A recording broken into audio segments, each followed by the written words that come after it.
runs to about 10 pages. So I just give you an example, particularly an example that focuses on Baguio's overpopulation.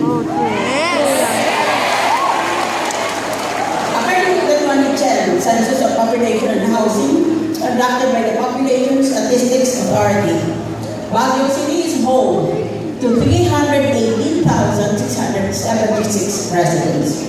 However, Baguio's daytime population is much larger as it continues to attract services in the city that was originally built for 30,000 persons.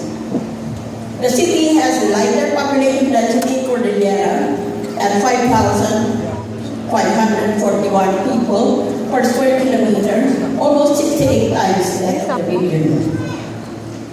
The inner city and suburban roads of Baguio were not designed for the current volume of Baguio vehicles. According to city records in 2010, there are 6,892 private vehicles. These city roads also accommodated 18,346 jeepneys and taxis in Baguio. Baguio's three major traffic problems are dwindling parking spaces, the absence of PUP terminals, and a small number of government employees tasked to manage traffic each day. Urban centers face similar problems. Clearly, something must be done. First, we must change the administration and change all the cooks and send them to jail.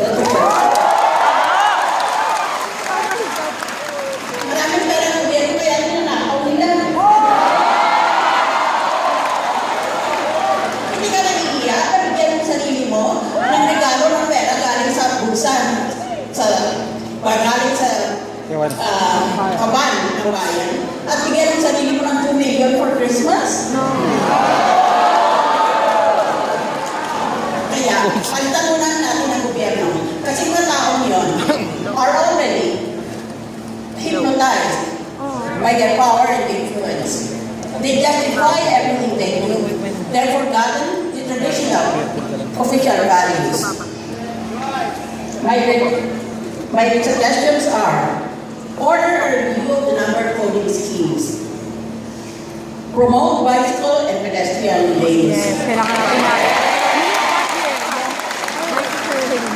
Impose legislative support if necessary, a progressive taxing scheme in the purchase of more than one car per family, as well as regulation for car loans. Require large malls and commercial centers to provide areas, the proper bus stops. Consider improving a fixed salary system for drivers in the public transport system to discourage the practice of stopping whenever they see potential passengers and continue and replicate the point-to-point system. Finally, that's just an example. Finally, let me talk about honesty and corruption.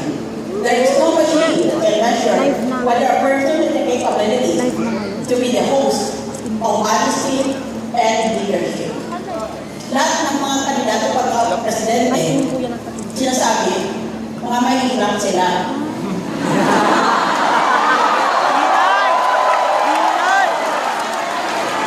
Ako lang nag-aamin na mahirap ako. If the accusation against me is gross poverty, I plead guilty.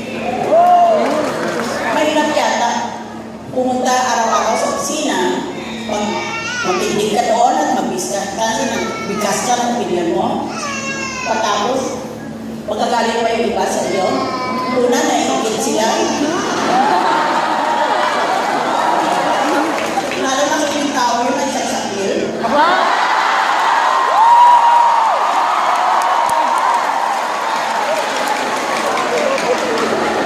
Pangalawa, naihawak sila sa liit ng mga malaking korporasyon. Ang malaking korporasyon gusto nilang Estado ay magpasalamat ng mga batas na para sa kanila. At kung hindi maintindihan ng tao bayan, hindi mo mapasa yan sa Senado. That is the way the present system works. That's why we and Senator Bongbong Marcos are running for a real change, not just cosmetic change.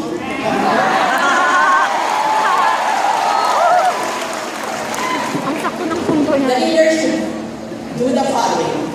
Model the way. First, the leaders should be an example of honesty. True. Kaya ang leader natin, ang tutulog sa honesty, puro na lang kami yung value. Inspire vision. You must lead the people Mamaya, relax lang to kayo. a good Ano place kayong high blood? where we have not been before.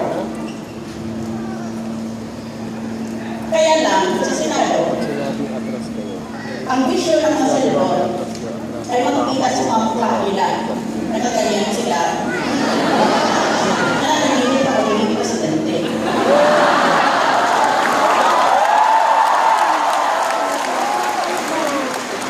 A good president will enable others to act. Enable your cabinet members to act. Pagkatapos, challenge the process. Pag may ginagawa na SOP, i-challenge mo yun. Pwede natin palitan yan, maging mas efficient, and so on. Encourage the heart. Leaders differ from others. They will more in touch with the emotional aspect of leading. Showing appreciation and creating a community sentiment provides an honest environment for employees can thrive. I want to say a few words about a leader should encourage the heart. There is no leader in this country. There are only managers. And they manage a firm of billionaires. We are run by billionaires. They decide how they create jobs since they don't have any plans in their heads.